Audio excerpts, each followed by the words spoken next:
Hi, this is Dallin Stringham in Sales Account Management, and this is the Creating a Personal Trust Action Plan, or the Behaviors 13 from the Speed of Trust. And just jumping right into things, I have loved this book so far so much. It's been really good, just thinking about ways that you can really build trust. And it's interesting when you can really put it into words, because there's some things that I would say that I already do pretty well, some things that I definitely need to work on, and some things that I didn't realize and want to grow in.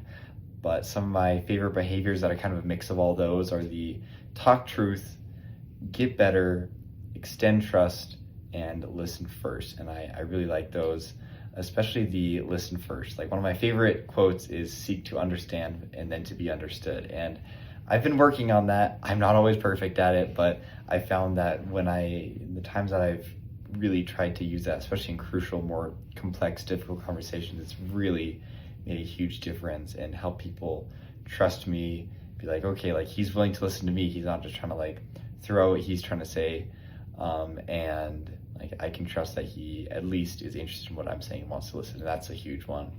And then just focusing on getting better, like constantly improving. And I think that's so big in the sales world too, but especially in your personal life, like, we're meant to progress and to learn and to grow.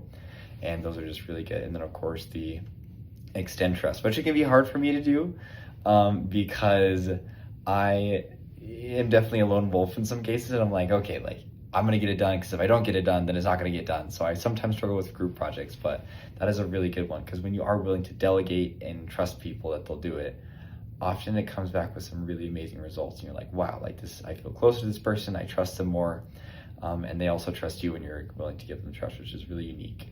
And then as far as things I'm working on right now, just righting wrongs and admitting when I'm wrong is a really important one. And then listening and going with, like, sometimes I'm really good at it, sometimes I do need to get better at it. And so that's something I'm working on. But I actually had this conversation with my manager at my jewelry store, which was really fun. And we went through all the 13 behaviors, and he was really fun, because he was like, some of these, like, I feel like I do really well as a manager. And he's like, some of these I want to improve on, like, and he is amazing at loyalty and so kind.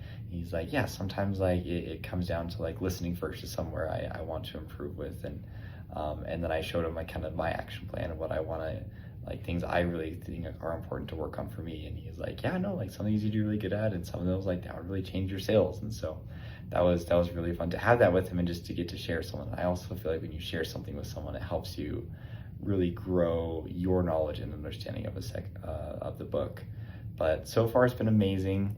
When you can actually read it and understand it, which this book does for you, it helps a lot. And be like, okay, like, you can kind of make a checklist with your relationships and be like, do I do this with this person? Do I not do this with this person? And having that framework really helps. But it's been an amazing book, and I'm excited to get into the third, fourth, and fifth ways of trust. But that is the video. Thanks.